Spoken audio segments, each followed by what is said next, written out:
to my YouTube channel. So, kung bago ka pa lang sa channel ko, huwag mong kakalimutan mag-subscribe and click mo na rin yung notification bell para always update ka sa mga susunod kong videos. So, for today's video, ituturo ko sa inyo kung paano or how to remove watermark in KineMaster and kung paano syempre matanggal ang word na watermark na walang binabayaran.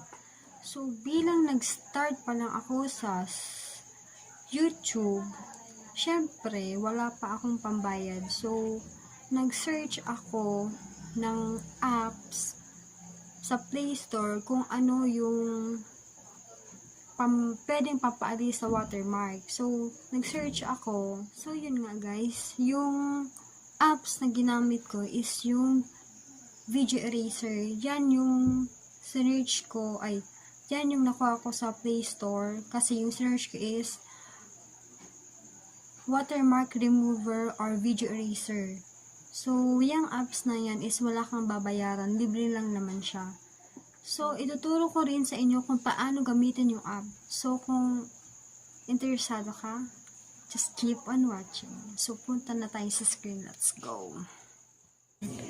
So, ayan mga friend, nandito na tayo sa screen. Hanapin lang natin yung apps na KineMaster or Kinemaster. So, click lang natin yung plus sign. And yung hinahanap natin is yung 16:9.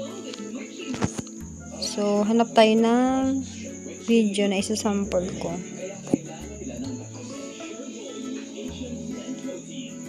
So, ito ang isa. So, ayan yung video ko. Let's try.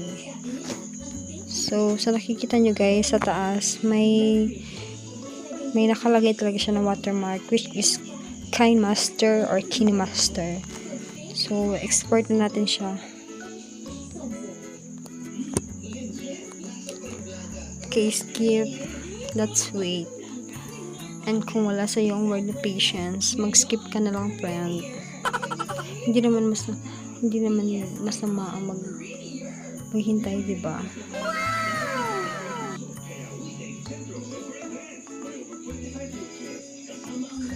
So, ayan, nag-export na siya. Wait. O, diba? Dali lang naman.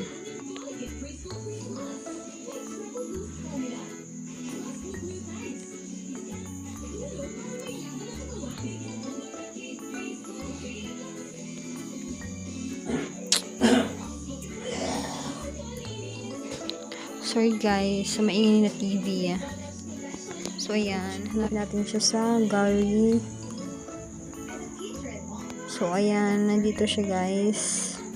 So, may nakikita kang KineMaster. So, mamaya mawawala yan. So, punta na tayo sa apps na video eraser. So, ito guys.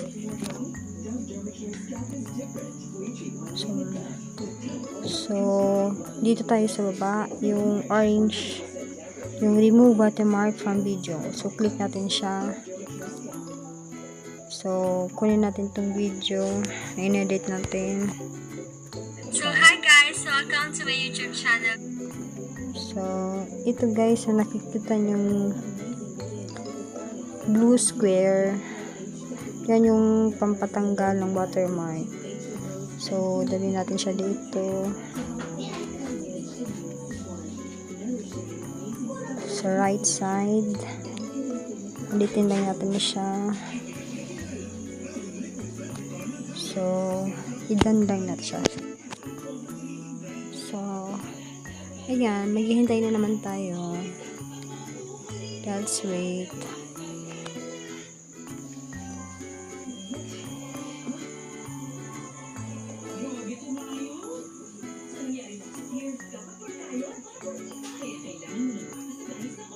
Let's wait hanggang ma-export siya.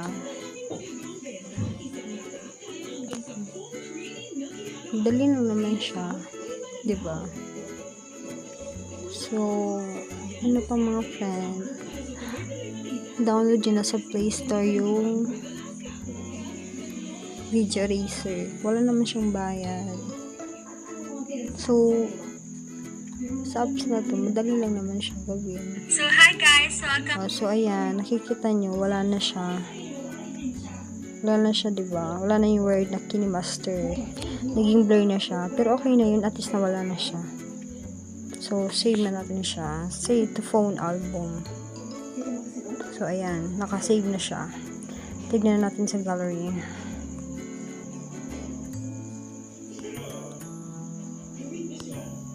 Oh, so ayan, diba? Wala na siya. Blurred na siya. So, hi guys! Welcome to my YouTube channel for today's video. So, ayan. Blurred na siya. So, ayan. Hanggang dyan na lang mga friend. I hope may natutunan kayo. So, that's all for today's video mga friend. I hope may natutunan kayo sa itinuro kong tutorial kung paano mawala yung watermark or how to remove watermark using a PixArt. So, if may natutunan kayo, please don't forget to give this video a big thumbs up. And huwag nyo rin kakalimutan mag-like, mag-share, and comment na rin. And kung hindi ka pa nakakapag-subscribe, mag-subscribe ka na. And click mo na rin yung notification for you to be notified for my upcoming videos. So, thank you for watching. Bye!